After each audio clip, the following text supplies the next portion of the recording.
월법 교리강의 38번째 시간입니다. 오늘 이제 우리는 종교의 기원 두 번째 시간입니다. 제1과 종교에서 종교의 본질, 그 다음에 종교의 자리, 그 다음에 종교의 기원에서 오늘 세 번째, 종교의 기원의 두 번째입니다. 우리 인간에게 하나님은 무엇을 원하셨나? 하나님을 예배하고 헌신해야만 한다라는 이러한 말씀으로 이사야 43장 7절과 21절 두 절을 우리 함께 봉독하도록 하겠습니다. 무릇 내 이름으로 일컫는 자 곧 내가 내 영광을 위하여 창조한 자를 오게 하라. 그들을 내가 지었고 만들었느니라. 이 백성은 내가 나를 위하여 지었나니 나의 찬송을 부르게 하려 함이니라. 아멘. 자, 오늘 우리는 이 말씀 속에서 하나님께서 우리에게 말이죠, 인간에게 원하신 것이 무엇인가 라고 하는 것을 한번 살펴보도록 할 것입니다. 우리는 지금 제1과 종교입니다. 종교라고 하는 과목 속에서 종교의 본질, 그리고 저지난 시간까지 자리, 그 다음에 기원, 종교가 어디서부터 시작했는가. 우리가 자연계시, 지난 시간에는 자연을 통해서 자연계시다 라고 그랬죠. 자연 속에서 자연 속에다가 하나님 자신의 어떠한 능력과 성품을 숨겨 놓으셨다. 그래서 이것을 찾아볼 수 있고 찾고자 하는 자에게 또한 눈을 열어주시고 마음을 열어주시고 믿음을 열어주시고, 그래서 믿음으로 하나님의 뜻 안으로 인도해 드리신다 라는 그런 내용이었습니다. 물론 이제 우리가 다음 시간에 쭉 가보면 이제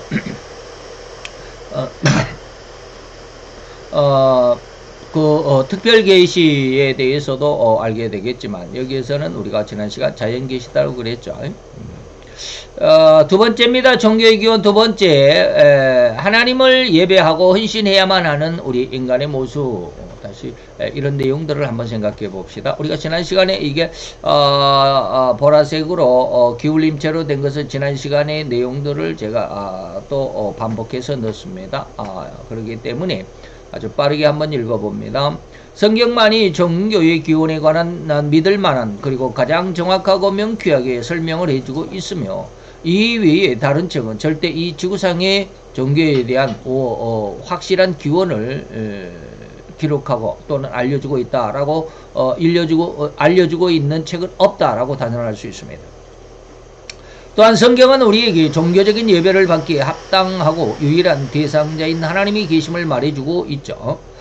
더욱이 성경은 인간이 자기 능력으로 하나님을 찾을 수 없었기 때문에 하나님은 자연을 통해서, 또한 특별히 그 자신의 거룩한 말씀을 통해서, 이것은 우리가 특별 계시다, 또 특별 계시다라고 해가지고 우리가 다음 시간에 배울 겁니다. 종교의 기원 대신에 이제 우리가 지금은 제1과 종교인데, 그 다음에 3과 4가 정도에 가보면 특별 계시가 있을 것입니다. 특별 계시, 다시 말하면 거룩한 말씀인 성경을 통해서 자신을 계시하였음을 명확히 선언하셨습니다. 여기에서 하나님의 자신의 거룩한 말씀이라는 부분은 이 다음에 3과 특별 계시와 제4과 성서라는 부분에서 더 자세하게 설명해 드릴 수 있도록 하고요.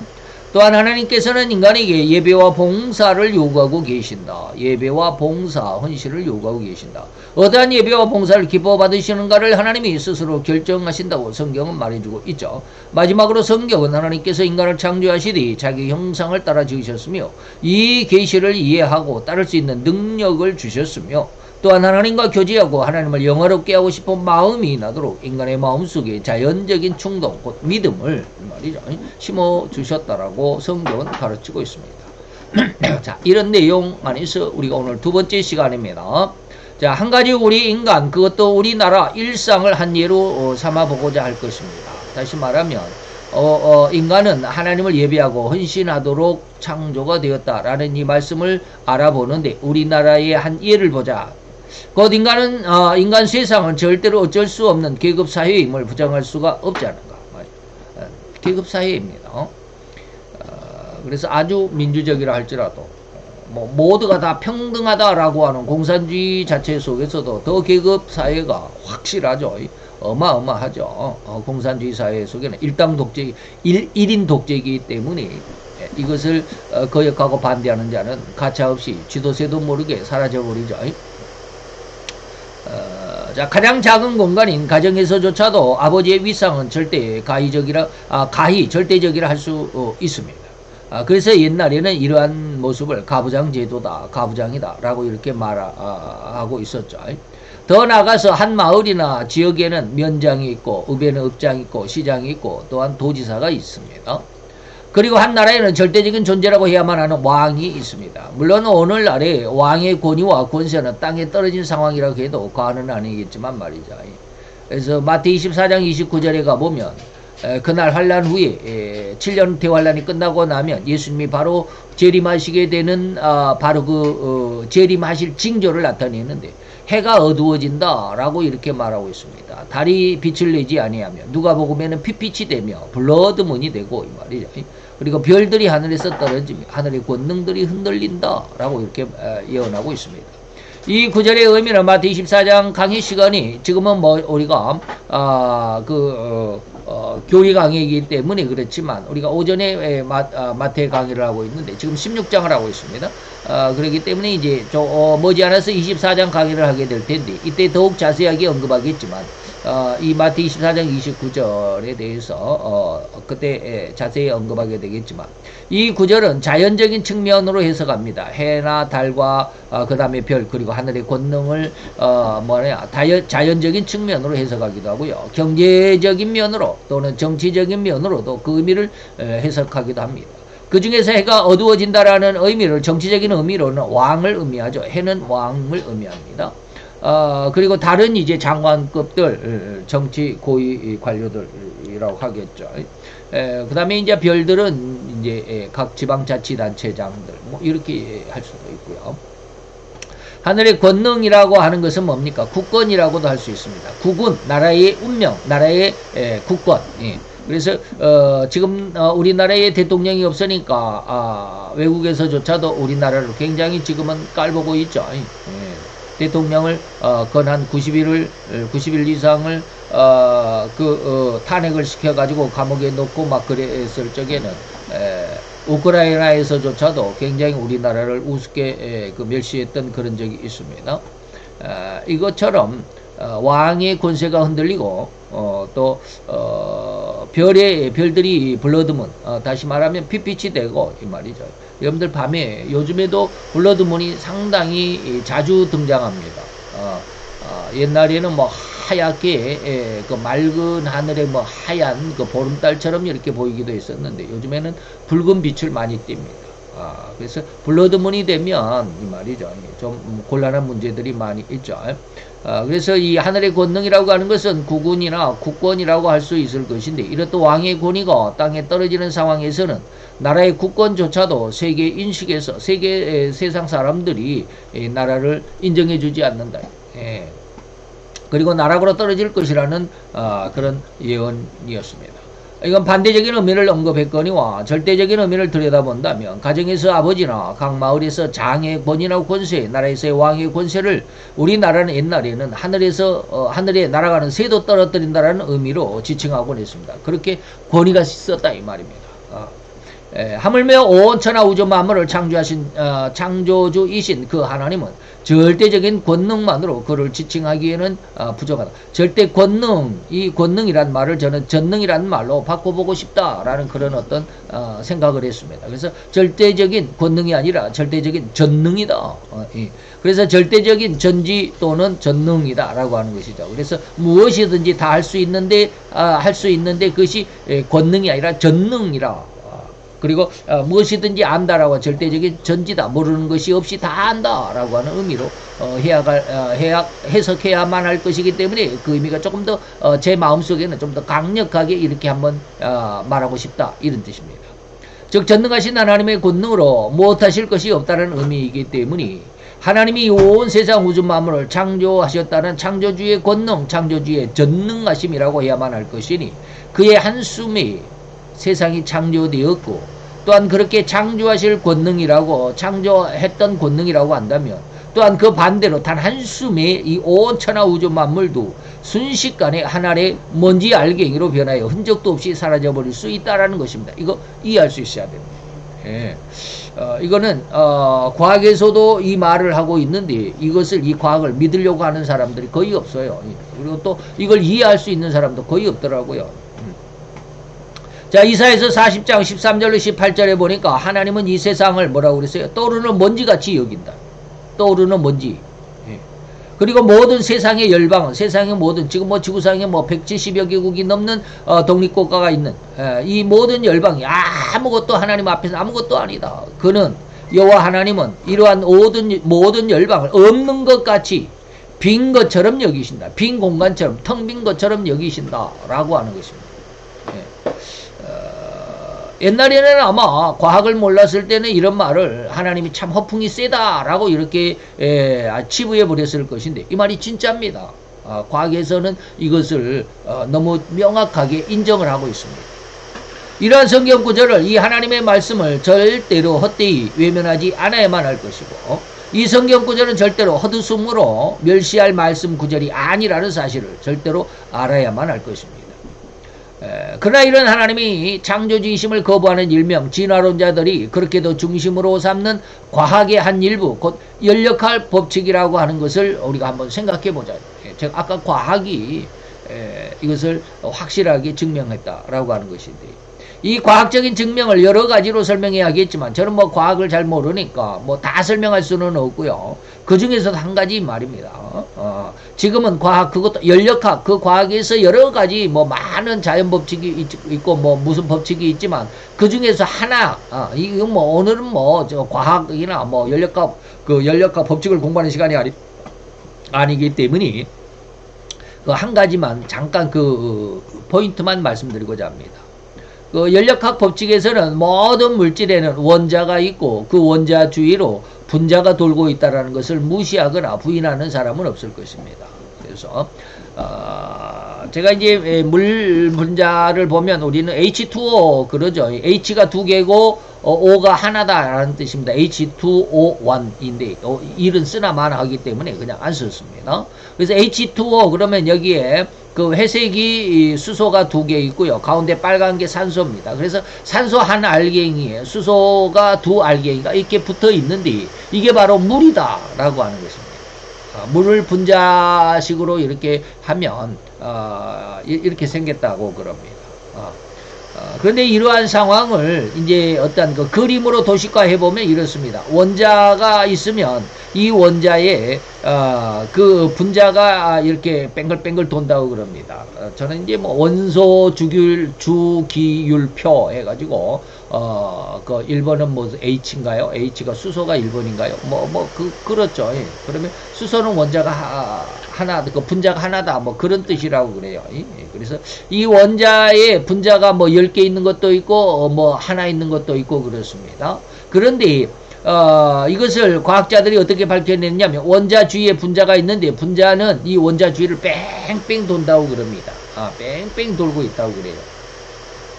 자, 이것을 한번 설명을 해보면 즉 물은 수소 분자 2개와 산소 분자 1개가 어우러져 있다라는 것인데 그런데 여기에서 잠시 눈을 돌리면 우리가 미처 알지 못했던 부분이 나타납니다. 왼쪽의 그림, 지금 이 왼쪽에 이 그림, 도식화된 그림처럼 원자 주위로는 원자 가운데 이 원자 핵이라고 그러죠. 원자 주위로 분자가 뺑뺑뺑 돌고 있는데 이 분자가 돌고 있는데 이 원자와 분자의 거리가 이 원자에서부터 분자가 맨 멀어질 때 이 거리가 4km다. 반지름이 4km다. 라고 하는 것입니다. 그러니까 반지름이 4km니까 이 지름, 다시 말하면 이쪽 끝에서 저쪽 끝에까지는 뭡니까? 8km가 된다라는 거예요. 이거 아주 엄청난 일입니다. 그리고 이 원자와 분자 사이에는 아무것도 없는 빈 곳이더라 라고 이렇게 뭡니까 과학자들이 밝혀냈습니다. 근데 원자가 있고 그 원자 주위에 분자가 빙빙 도는데 이 분자는 이 원자의 그 한 4km 되는 거리쯤 떨어져 가지고 이렇게 빙빙 돌아간다 이 말입니다. 다시 말하면 나라고 하는 이 백학령이가 여기 한 사람이 있지만 이 나라고 하는 이 한 육체를 이루고 있는 이 핵은 보이지는 않지만 분자가 지금 4km 밖에서 빙빙빙빙 돌고 있다 이 말입니다. 그런데 나와 나를 중심으로 해서 이루고 있는 분자 사이에는 텅 비어 있잖아요. 지금 4km 안에 아무것도 없는 것 같이 이것을 이해할 수 있어야 합니다. 그래서 이 분자가 없이는 이 원자만 있고 분자가 없이는 완전한 물체를 이룰 수 없다라는 것도 우리가 미처 알지 못했던 부분이 아니던가. 이 과학자들이 이를 다 밝혀냈습니다. 자, 그렇다고 한다면 우리 인간의 한 몸, 방금 말씀드렸던 나라고 하는 한 몸, 이 우리 성도들 뭐 개개인 다 개체인 말이죠. 한 몸도 역시 물질이기 때문에 흙으로 만들었기 때문에 이 말이죠. 이 물질의 진정한 형태는 나 자신을 지금 내가 여기 있다면 나를 중심으로 해서 4km 밖에서 나를 이루고 있는 분자가 지금 뺑뺑 돌아가고 있다. 반지름이 4km라는 의미인데. 그리고 나와 그 분자 사이에 4km 안에는 텅 비어있다. 아무것도 없다. 이 말입니다. 그렇기 때문에 우리가 지금 사람을 서로 껴안을 수도 있고 손을 잡을 수도 있고 서로 눈을 마주칠 수도 있고 하여간 이 시간에는 이 모든 비밀을 다 알 필요는 없고 제가 뭐 다 설명하지도 못합니다. 단지 제가 이걸 연력학 법칙을 창조과학계에서 김명현 박사님이 그 강의를 할 때 이 핵심 포인트만 제가 받았습니다. 단지 이렇듯 연력학 법칙에서는 원자와 분자가 있고 그 사이는 공간이 존재하는 사실을 분명하게 밝히고 있습니다. 이게 과학자들이 밝힌 겁니다. 그런데 이 공간이 한순간에 없어질 수 있다는 것 또한 과학자들도 절대 부인할 수도 없는 그런 부분입니다. 이 공간이 4km, 내가 지금 이 한 몸을 이루고 있다면 내 밖에 내 원자가 빙빙 돌아가고 있는데 그 아무도 모르죠. 아무도 몰라. 하나님 외에는 아무도 몰라. 근데 그 4km 안에는 아무것도 없는 빈, 아무리 이렇게 우리가 손을 져서도 나를 이루고 있는 내 분자를 만질 수도 없어요. 내가 뭐 손이 4km가 된 것도 아니고 말이죠. 그러죠. 바로 이러한 부분이 오늘 성경 구절이 절대적이고 사실이라는 의미를 확고하게 정립하기 위한 한 예화를 여러분들에게 제시하는 것입니다. 그래서 방금 이사야서 40장 17절에 보니까 아무것도 아니다. 열방은 아무것도 아니야. 그들은 없는 것 같이 빈 것처럼 여기시는 분이 하나님이시다. 이게 하나님이 세상을 만드실 때 한순간에 만드셨지만 이걸 또 한순간에 없애버릴 수도 있다. 그죠? 하나님은 그냥 훅 불어버리면 없어질 수 있습니다. 이 공간이 텅 비어있는데 그 공간을 그냥 하나님이 확 없애버리면 순간 이 세상은 아주 흔적도 없이 먼지 한 알갱이도 아니에요. 먼지 한 알갱이조차도 안 보일 만큼 없어져 버리고 만다. 하나님이 거짓말하는 것도 아니고 이게 사실이고 진실이고 이게 과학적인 증명입니다. 이렇듯 하나님 앞에서 온 열방은 절대로 아무것도 아니라는 사실을 입증하기 위해 현대 지식인들이 가장 신봉하기까지 하고 있는 이 과학의 한 예를 들어서 하나님이라는 존재성의 진실을 지금 입증하고자 했다. 지금 말씀드린 게 그겁니다. 이렇게 입증하고자 하는 이유는 하나님의 절대성을 부각하기 위함이고 또한 이런 하나님의 절대성이 바로 하나님만이 오로지 온 인류의 찬양과 경배를 받을 수 있는 존재라는 사실을 확고하게 증명하고자 합니다. 제 마음의 의도가 바로 이런 데 있다. 이제 이러한 하나님의 절대성, 곧 온 인류의 찬양과 경배를 받아야만 했던 이유와 사실을 반대적으로 한번 살펴보겠습니다. 반대적인. 다시 말하면 하나님을 반대하는 마귀는 이렇게 위대한 하나님이 받으셔야만 하는 찬양과 경배를 자기가 받고자 했다. 그래서 세상을 어떻게 끌어가고 있나 라고 하는 것을 좀 알아보자 라는 것입니다. 앞에서 우리는 인간의 생태, 삶에 대한 본연의 욕망은 오로지 육신적인 삶만을 목적으로 한다라고 설명해 드린 바 있습니다. 오로지 육신적인 것만 추구하고 살아가죠. 영적인 것은 절대로 그들은 알지도 깨닫지도 못합니다. 곧 마귀는 절대로 하나님을 영광스럽게 찬양하는 인간을 그대로 방관하지 않습니다. 그렇기 때문에 앞으로 진정한 진리를 가지고 하나님의 말씀을 따라가고자 하는 교회는 그리고 그러한 신자, 그러한 신앙은 엄청난 핍박을 받게 될 것입니다. 영국에서는 제가 지난 시간도 그랬잖아요. 단지 낙태에 대한 기도를 했다고, 소리내서 기도한 것도 아니고, 잠시 길거리에 서서, 자기 마음속에 묵념으로 기도하는 것조차도, 사상범죄에 해당합니다 해서, 재판에 넘겨지고, 끌려가고 잡혀가는, 이러한 일들이 있는 것처럼, 앞으로 이러한 일들은 지금 현재 일어나는 영국의 상황입니다. 영국이 아주 그냥 청교도의 근간으로서 아주 전 세계 해가 지지 않는 나라라고 일컬어질 만큼 세계적인 나라였는데 그 위상이 쪼그라들고 쪼그라져서 이제는 하나님을 거역하고 반대하고 하나님 앞에 기도하는 것조차도 법으로 제재하고 그것이 범법행위다, 사상범이다 라고 해가지고 감옥에 쳐넣는 그러한 상황이 영국의 상황입니다. 그래도 사람들은 잘 살아가고 있는 것 같죠? 거기에 속고 있는 겁니다. 그렇게 잘 살아가고 있는 것 같은 그런 상황에 사람들이 속고 있는 거예요. 즉 하나님이 받는 그 영광을 절대로 마귀인 자기가 받고 싶어하는 이 교만의 주체가 바로 마귀입니다. 다시 한번 그 마귀의 교만함, 그 교만함의 근거를 한번 되짚어 보고자 합니다. 창조주 하나님께서 이 세상을 창조하시고자 계획하시고 그 안에 중심인 인간을 만드실 것과 그 인간이 타락할 것, 인간이 이제 범죄하고 타락할 것, 그리고 그렇게 타락해버린 인간을 구원할 구세주로 독생자를 인간으로 인간의 몸을 입혀서 세상에 보내시고 예수라는 이름과 함께 그 이름의 의미대로 예수라는 이름은 뭐예요? 저가 자기 백성을 저희들의 그 자기 백성들의 죄에서 구원할 자가 바로 예수다라고 했습니다. 그 이름의 의미대로 인간을 죄와 그 멸망으로부터 구원하시고자 한다라는 계획을 발표했을 때 천사장 중에 그 가장 으뜸인 루시퍼가 앞장서 나타났습니다. 하나님께서 친히 수고하실 필요가 없지 않은가? 내가 세상에 나가서 인간을 구원해도 충분히 그 일을 감당할 수 있지 않은가? 라고 항변함으로 인해서 하나님의 질책을 받았습니다. 이런 말을 왜 하나님이 질책을 했을까? 얼른 생각하면 그 하나님의 마음을 이해하지 못합니다.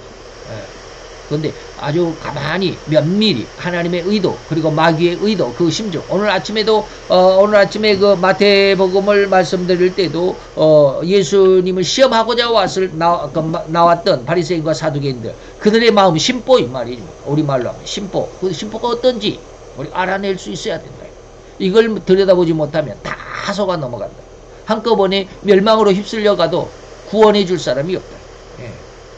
그래서 이렇게 항변하였던 하나님이 친히 수고할 필요가 없잖아요. 제가 대신 그 수고는 제가 대신 감당할게요 라고 했던 참 어떻게 보면 무슨 일을 아빠가 하고 있는데 아빠 옆에 있던 아들이 아빠 그거 제가 할게요. 아빠 좀 쉬세요 라고 하면 얼마나 아빠로서는 마음이 뿌듯하겠습니까? 야, 내가 내 아들을 잘 키웠구나.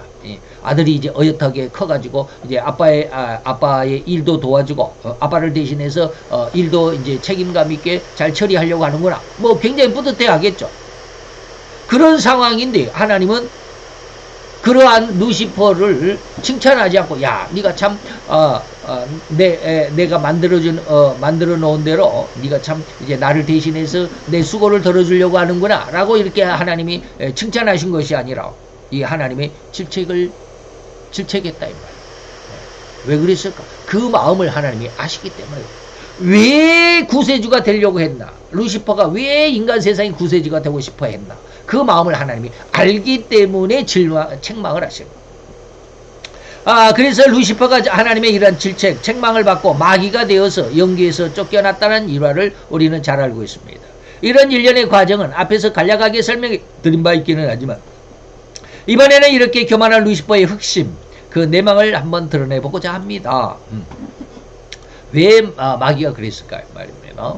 자, 곧 그렇게 자기가 인간의 구세주 역할을 감당하고자 하나님께 나섰던 그 순간 바로 이때 그는 마귀가 되어버린 루시퍼의 마음을 어떻게 했을까?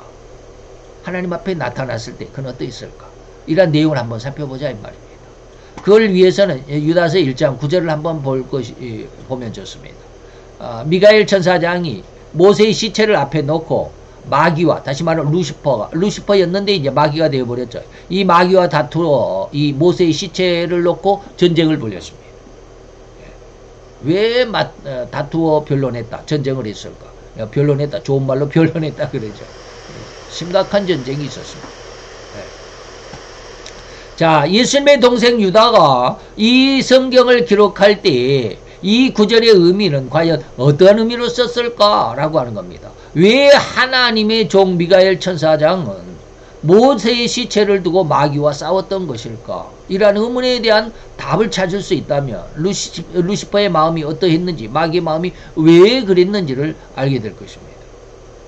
자, 이때 우리는 먼저 이제 모세는 과연 죄인일까? 아니면 하나님의 거룩한 종이었을까? 여러분은 어떻게 생각하세요? 죄인일까? 하나님의 거룩한 종, 하나님의 사명을 받은 진정한 종일까? 유대인들은 전부 거룩한 종이라고 대답합니다. 전부 어마어마한 대지도자도 대지도자죠. 애굽에서 온 이스라엘을 이끌고 온 지도자인데 말이에요. 왜 그 시체를 두고 미가엘 천사장과 마귀는 싸웠던 것일까? 자, 여기서 그런데 모세는 뭐요? 죄인이다. 모세는 죄인이라고 분명하게 우리는 말할 수 있어요. 절대로 거룩하고 정결한 종이었다라고 할 수가 없습니다. 바로 이 문제를 짚어내지 못한다면, 다시 말하면 모세가 죄인이라는 이 사실을 우리가 짚어내지 못한다면, 오늘 유다가 이렇게 기록한 모세 시체에 대해서 마귀와 천사장 미가엘 천사장이 전쟁을 했다라는 이 의미를 알아내기가 어려울 수밖에 없습니다. 어렵습니다. 다시 말하면 모세는 온 유대인들이 가장 선호하고 가장 추악하는 인물이라고 할 수밖에 없습니다. 그죠? 온 히브리인들을 애굽왕 바로의 학정에서 끌어냈고 적과 꿀이 흐르는 가나안 땅, 지금 이스라엘 이 땅으로 인도한 대지도자로 믿고 있기 때문에 모세를 죄인이라고 한다면 아마 큰 난리를 칠 겁니다. 아마 그 사람은 모세가 죄인이야 라고 말하는 그 사람은 아주 그냥 돌에 맞아 죽을지도 모릅니다. 이래서 이러한 의미가 모세를 절대 청결하고 거룩한 하나님의 종이고 하나님의 선민 이스라엘의 거룩한 지도자이고 지도자로 추앙하기 때문에 바로 이 문제가 부각이 되는 겁니다. 제가 어제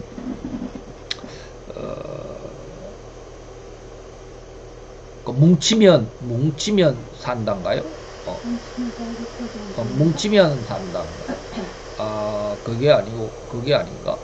그건데, 뭐, 옛날 그 축구선수 안정환, 그 다음에 그 개그맨 김용만, 그 다음에 그 아나운서였던 김성주, 그리고 또, 누굽니까, 정형돈, 뭐, 이런 사람들이 이제 네 사람인가? 네 사람만 네 사람이 이제 그 여행을 가요. 그 패키지 여행을 가더라고요. 근데 어디를 갔느냐? 베트남을 갔습니다.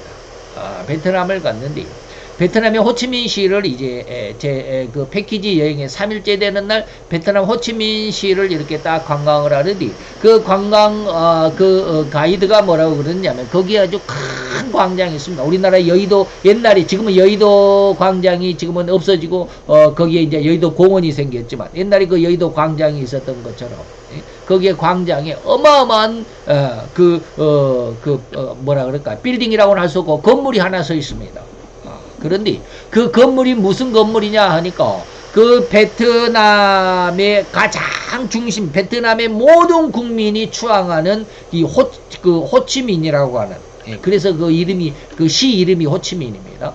이 사람이 공산주의자인데, 그 월맹군이죠. 우리나라는, 그 베트남은 뭡니까? 남쪽에는 민주주의고, 북쪽에 지금 현재 우리나라처럼 이렇게 남북이 갈려 있었습니다. 그런데 이 남쪽에 있는, 이 민주주의를 추앙하는 이 베트남의 정부가 얼마나 썩었는지, 미군에게 뭐 전쟁 물자 총이나 뭐 대포나 또 뭐 포탄이나 이런 것을 후원 지원을 받으면 이런 것들을 밤에 전부 다가 이 북쪽에 있는 이 베트콩들에게, 베트콩이라고 그러죠. 베트남의 공산당 베트콩 그러는데 베트콩들에게 다 팔아먹는 거야. 그래가지고 이제 우리나라 군인들도 그 베트남에 가서 베트남 전쟁에 많이 참여했었죠. 그러다 보니까 나중에 막상 전쟁이 붙으면 뭐 남쪽 이거 월남이라고 그러잖아요. 남쪽은 월남, 위쪽은 베트콩 그러는데 이 월남이 이길 수가 없죠. 그래서 이제 지고 말았습니다. 그래서 그 북쪽에 있는 베트콩의 우두머리가 이제 대통령이 이제 남북을 통일시키고 이제 요즘으로 말하는 베트남이 탄생을 했고 그리고 초대 대통령이 바로 그 사람 호치민이라고 하는 사람. 그래서 이 사람을 온 이제 공산주의가 되어버린 베트남의 전 국민이 이제 기리기 위해서 어마어마한 건물을 하나 세웠습니다. 그게 바로 호치민의 묘역입니다. 북한에도 김일성이 묘역이 있다고 그러죠. 김일성 궁전 해가지고 하늘궁전인가요? 김일성 무슨 뭐 태양궁전 해가지고 태양궁전 해가지고 그렇게 김일성이 그 시신을 썩지도 않게 그렇게 뭡니까 냉동 처리를 해가지고 그 썩지도 않게 그렇게 처리해가지고 그 북한 국민들은 그냥 굶어 죽는데도 김일성의 시체를 썩지 않도록 그렇게 보관하는 그 보관 비용만 해도 어마어마하다고 그래요. 얼마라고 그러던데 저는 기억도 못하겠어요. 그렇게 해가지고 뭐라고 그럽니까? 온 국민이 매년 한 차례씩 거기를 다녀와야 돼. 예, 참배를 해야 돼. 왜요? 그게 그 나라의 국민의 의무예요. 호치민도 역시 마찬가지. 거의 거기는 이제 그렇게 법적으로는 아닌데 거의 1년에 한 번씩은 거기를 다녀온다고 그래. 그 어마어마한 건물을 그렇게 지어놓고 거기에다가 실상은 호치민의 시체가 거기 없대요. 그런데도 거기다가 그냥 호치민의 묘역이다 해가지고 온 국민이 거기를 다녀오고 거기에 그냥 수학여행마다 그냥 갔다 오고 우리도 뭐 수학여행 가면 경주 뭐 이능 저능 막 다녀오고 그랬었죠 옛날에. 저는 한 번도 안 갔습니다.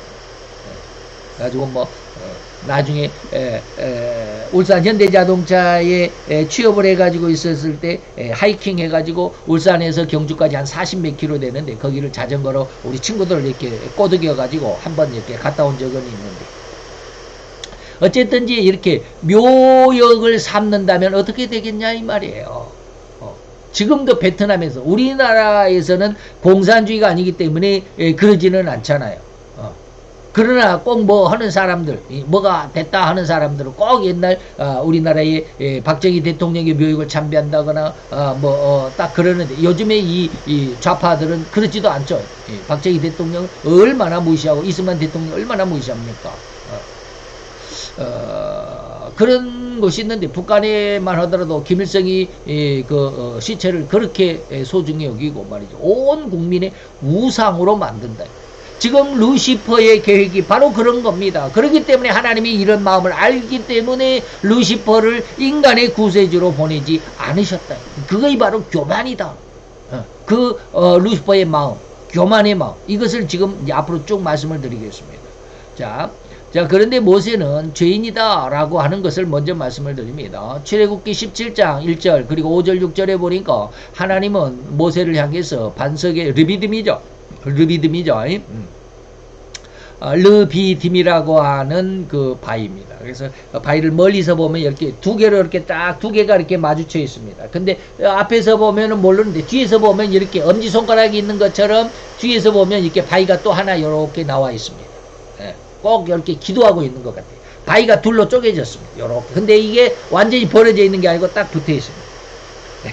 이게 르비딤인데 옛날 하나님께서 물이 없다라고 야단 법석인 이스라엘 백성을 위해서 모세가 하도 백성이 저렇게 물이 없다라고 난리 법석입니다 라고 그러니까 하나님이 이 반석을 네 손에 지팡이가 있잖아 그 지팡이로 이 반석을 쳐라 라고 그랬습니다. 때로는 민수기서에서는 치라고 말씀하신 것이 아니라 반석을 명령해라 라고 이렇게 말씀하셨습니다. 그런데 이제 백성들의 그런 아주 그냥 좋으면 헤헤거리고 좀 싫으면 그냥 불평불만인 이러한 백성들의 그 마음을 안 모세는 너무 짜증이 났죠. 왜 그것도 못 참아 이제 그런 뜻이잖아요. 그래서 너무 화가 나가지고 이 반석을 자기 지팡이로 2번을 쳤다. 하나님은 명령하라고 그랬는데 때로는 그냥 한 번만 쳐도 될 건데 이 말이죠. 2번을 그냥 너무 화가 나가지고 애따 먹어라 이런 뜻으로. 그래서 이것을 하나님께서는 뭐라고 그랬느냐면 네가 이스라엘 자손의 목전에서 이스라엘 자손의 모든 이스라엘 자손이 보는 앞에서 여호와 하나님이 나의 거룩함을 나타내지 못했어. 너의 혈기를 나타냈다 이런 말입니다. 그래서 거기를 바로 무리바라고 그러는데 무리바 물 앞에서 네가 내 말을 거역한 영고로 너는 이제 가나안 땅은 들어가지 못해라고 그러죠. 이것을 시편 106편 32절에 보니까 무리바 물 앞에서 여호와를 노하시게 했다라는 말로 표현하고 있습니다. 그래서 그 얼이 모세에게 미쳤다. 얼이라는 것은 뭡니까? 이 상처가 한 대 맞으면 거기 시퍼렇게 멍이 들죠. 이런 상황을 얼이 미쳤다라고 그럽니다. 그 다음에 신명기 34장 1절 그리고 5절 6절에 보니까 그래서 이제 그러므로 여호와를 경노하게 했고 여호와께 거룩함을 드러내지 못했던 모세의 죄는 뭡니까? 비스가산 꼭대기에 올라가서 가나안 땅을 이렇게 앞으로 내다보기는 했지만 가나안 땅을 들어가지는 못했는 그런 상황이 되고 버리고 말았어요. 그래서 가나안 땅 앞에 비스가산에서 모세는 이제 죽어서 시체를 하나님께서 감춰버렸다. 바로 이때 비스가산에서 죽은 모세의 시체를 하나님께서는 천사장 미가엘을 시켜서 그냥 아무도 모르는 곳에 숨겨라. 이때 루시퍼가 나타나서 그 모세의 시체를 달라고 지금 요구하고 있다 이 말이에요. 비록 이스라엘의 대지도자로 추앙을 받는 모세라 할지라도 한치의 오차도 없이 하나님의 약속된 나라의 이 가나안 땅에는 절대로 죄를 해결받지 못하는 죄를 해결받지 못하는 한 거부된다. 이것을 여기다 쉼표를 찍어야겠네. 거부된다라는 것을 부인할 수 없는 완벽한 하나님의 진리 그리고 사실입니다. 그런데 이런 대지도자라 할지라도 하나님도 절대 변경함이 있을 수가 없는 규칙을 어길 수가 없습니다. 죄의 삭은 사망이다. 그래서 모세가 죽었다. 지금까지 모세가 죽은 내용에 대해서 말씀을 드렸습니다. 그래서 이러한 내용을 절대 다시 말하면 모세가 왜 죽었냐 이 말이에요. 죄의 삭은 사망이다. 그래서 죽는다라고 하는 것은 뭐예요? 죄가 있기 때문에 죽는 거예요. 그래서 지금 루시퍼가 하나님 앞에 이렇게 지금 루시퍼가 나타난 게 마귀가 돼서 이제 마귀로 나타난 거죠. 하나님, 모세가 왜 죽었습니까? 모세가 죄인입니까? 아니면 의인입니까? 이렇게 묻는 거예요. 그래가지고 죄인이다 그러면 죄인이라면 죄는 내소관이잖아요. 내소. 마귀가 하는 말이 그래요. 죄는 내소관이잖아요. 그래서 모세의 시체도 모세도 죄인이라면 당연히 모세의 시체는 내 것이 아닙니까? 라고 하는 거예요. 그렇게 하나님 앞에 대들 것을 하나님이 아셨기 때문에 미가엘을 보내가지고 모세의 시체를 치워버렸다. 그래서 이러한 내용을 모를 리가 없던 루시퍼, 다시 말하면 마귀가 이러한 내용으로 하나님께 항변한 것이 바로 유다서 1장 9절입니다. 하나님 앞에 나타난 것. 모세의 시체를 달라고. 모세의 시체는 모세는 죄인입니까? 의인입니까? 모세는 죄인이죠. 성경 곳곳을 제가 찾아드렸습니다. 이것이 다 출애굽기 17장, 민수기 20장, 그 다음에 시편 106편, 그 다음에 신명기 34장. 내용이 전부 모세가 하나님 앞에 큰 죄를 지었다. 그런 내용들. 그래서 모세는 죄인이에요. 그래서 즉 마귀는 하나님께 모세의 시체를 두고 항의했다라는 것입니다. 마귀가 하나님께 말하기를 모세가 죄인입니까? 아닙니까? 하나님? 이렇게 하나님께 항변하는 마귀의 마음속 계산, 다시 말하면 가장 음흉하고 시커먼 속내가 무엇이었겠느냐?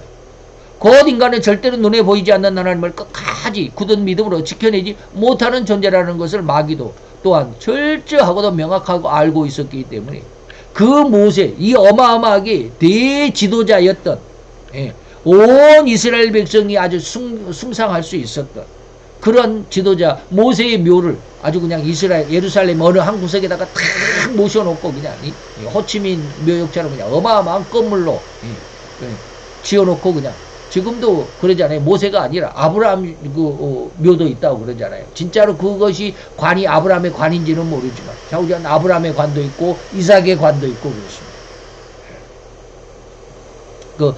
제가 성지순례를 안 가봤기 때문에 모르지만 그림으로만 봤어요. 그거 다 있잖아요. 야곱의 묘도 있고 말이죠. 그들은 아주 그냥 그 묘를 아주 휘황찬란하게 그냥 막 수놓은 헝겊, 우리가 흔히 성막 같은 그런 수놓은 천으로 이렇게 딱 덮어놓고 엄청나게 관리를 하고 있잖아요. 그런데 모세의 시체야 막 그렇게 했다면 어마어마하죠. 지금도 이스라엘 돔 사원 안에 가보면, 돔 사원 그 안에 가보면 큰 건물이 하나 있습니다. 청색, 파란색인가요? 타일로 그렇게 예쁘게 탁 만들어 놓고 어마어마하게 큰 건물 하나 있습니다. 그게 바로 마호메트 묘입니다. 자, 만약에 마귀가 모세의 시체를 가져다가 온 세상에, 아니 온 인류의 가장 핵심적이고 중심인 하나님의 선민이고 성민인 이스라엘을 중심으로 한 엄청난 괴계를 획책하고 있었으니 이 일을 전지하신 하나님이 절대로 모르실 리가 없었다. 이러한 마귀의 마음을 모르실 리가 없었습니다. 마귀는 눈에 보이는 것을 믿고자 하는 가장 나약한 인간의 이 마음을 이용하고자 했던 것이고, 그래서 모세의 시체가 필요했고, 그 모세의 시체를 세계의 중앙인 이스라엘의 그 중심지인 어떠한 곳에 거대하고 웅장하게 모세의 묘를 지어 놓는다면 온 인류는 아마도 하나님을 대신해서 하나님의 지도자라는 사실만으로도 모세의 묘를 가장 신선시하고 하게 그렇게 섬길 것이라는 점을 마귀는 생각하고 있었다. 모를 리가 없죠. 지금도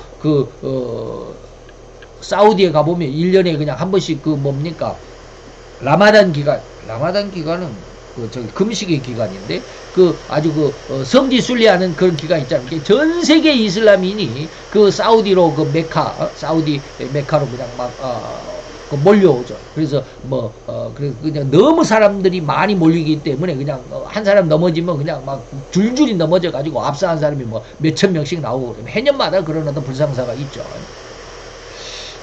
그건 뭡니까? 마호메트의 묘를 이렇게 순례하기 위해서 그렇습니다. 그래서 이러한 흉계, 곧 하나님의 절대 계명인 10계명 중에서도 가장 어떤 계명인 제1계명을 어길 수밖에 없는 그런 상황으로 온 인류를 유혹하고 휩쓸어 가고자 했다. 그래서 제1계명이 뭡니까? 너는 나 외에는 다른 신을 내게 있게 하지 말라. 제1계명이죠. 다시 말하면 신앙인 것 같은데 신앙이 아닌, 절대로 정신을 차리지 않으면, 깊은 영적인 은혜와 능력이 없으면 모두가 다 속을 수밖에 없는 이러한 아주 조금 어그러진 절대로 가짜 신앙을 제시하고자 했다라는 의미를 우리는 이해할 수 있어요. 이게 바로 마귀의 계획이었습니다. 하나님, 전지하신 하나님이 이러한 마귀의 속내를, 검은 흉계를 모를 리가 없다는가 이 말이다. 그래서 미가엘 천사장을 보내어서 모세의 시체를 감추게 했던 것이고, 그래서 오늘날까지 모세의 시체가 매장된 묘를 아는 사람이 없다라고 성경은 명확하게 기록하고 있습니다. 이것은 절대 하나님만이 영광과 예배를 받아야만 한다라는 절대의 진리를 거꾸로 마귀가 자기가 하나님이 받는 그 영광과 존경을 받고자 획책했다라는 명백한 증거이며, 그래도 원래는 절대로 하나님이 우리의 창조주가 되시기 때문에 하나님만이 오로지 그 창조물에 의해서 찬양과 예배를 받으실 권리가 있을 뿐이라는 것을, 있는 분이라는 것, 그리고 있을 뿐이라는 것을 우리가 명백하게 이 구절을 통해서 알 수 있어야 합니다. 우리 인간들조차도 이러한 하나님의 절대 성품의 일부가 형상으로 들어있음을 부인할 수 없을 것입니다. 이런 하나님이 절대로 하나님의 창조물에게서 찬양을 받아야 되고 예배를 받아야 되겠다라고 하는 그 하나님의 어떻게 보면 안 믿는 사람들이 이런 하나님의 말씀에는 독선이다라고 이렇게 말할 수 있을 건데, 그러한 독선이 우리에게도 있다 이 말이에요. 우리 인간에게. 다시 말하면 아버지는 절대로 자기 자녀들에게 존경을 받고 싶어 합니다. 자기가 낳은 아들이나 딸이 아버지인 자기를 떠나서 옆집 개똥인의 아버지를 존경한다고 그 집으로 완전히 들어가서 진짜 아버지는 돌아보지도 않고 그 개똥인의 아버지만을 추종하고 그의 말을 절대적인 헌신과 충성하는 삶을 산다라고 한다면, 과연 누가 그런 아들이나 그런 딸의 행동이나 삶을 잘하고 있어? 그런 삶은 절대로 너의 자유의사에 의해서 결정된 것이기 때문에 나는 절대로 너의 그러한 삶과 그러한 행동을 후원한다 라고 쌍수를 들어 환영할 심성이 있겠는가 이 말입니다. 백학용 목사는 감히 말하거니와 이러한 심성은 없을 것이라고 단연합니다. 다시 말하면 아버지는 자기 아들과 딸이 아버지인 그리고 엄마인 자기 부모에게 잘하기를 원하는 것이지, 남의 집에 엄마 아빠에게 잘하는 것 원치 않죠. 이게 바로 독선적인 사랑, 하나님의 그 성품이 인간에게 들어있다는 확실한 증거입니다. 인간은 자기 자신이 그렇게 하면서 하나님은 나 여호와만을 섬겨라, 나 여호와만 예배해라 라고 한다고 그래가지고 하나님 왜 그렇게 독선입니까 라고 삿대질하고 오히려 하나님을 공격하고, 그러면서 자기는 자기 아들이 딴 집에 가서 나는 이 개똥이네 아버지를 내 아버지로 삼을래요 라고 하면 좋겠냐 이 말이야. 그걸 허락하겠냐 이 말이야. 진정한 사랑의 의미가 무엇인지 이런 부자지간의 의미를 철저하고 세밀하게 들여다보고 이해해서 이를 하나님에 대한 가장 정확하고 올바른 신앙 정립의 기준으로 삼아야 한다라고 강력하게 주장하면서 권면하는 바입니다. 이것이 진실로 하나님만이 오로지 인간에게 아니 모든 그의 창조물로부터 영광과 찬송을 받으실 수 있는 분이라는 사실을 알아본 그런 내용이었습니다. 그래서 오로지 하나님은 인간의 찬양 그리고 인간의 예배를 받으시고자 하셨다. 인간은 오로지 하나님만을 찬양하고 하나님만을 예배해야 된다. 왜? 그가 우리를 지으신 아버지이시기 때문에. 잘 이해할 수 있었습니다. 정말로 감사하겠습니다. 그 다음 할렐루야. 주님, 오늘도 여호와의 귀한 은혜와 은총을 감사드리나이다. 주의 영광 앞에서 아름답고 귀한 저희들의 모습, 하나님의 귀한 뜻을 우리 가운데 함께 하심을 믿나이다. 아버지 하나님, 오늘도 우리의 연약함과 부족함이 하나님 앞에 있어서 온전히 하나님의 영광을 바라볼 수 있고 하나님의 귀한 뜻을 이뤄낼 수 있고 가장 아름다운 하나님의 아들로 딸로 잘 성장할 수 있는 은혜가 더 풍성하고 충만해지기를 원합니다. 아버지 하나님, 우리의 지혜와 지식과 정비와 총명이 함께 하셔서 하나님의 영광을 이뤄낼 수 있는 귀한 하나님의 아들로 딸로 잘 성장하게 하여 주시옵소서. 예수 그리스도 이름으로 감사와 기도드려 싸움나이다.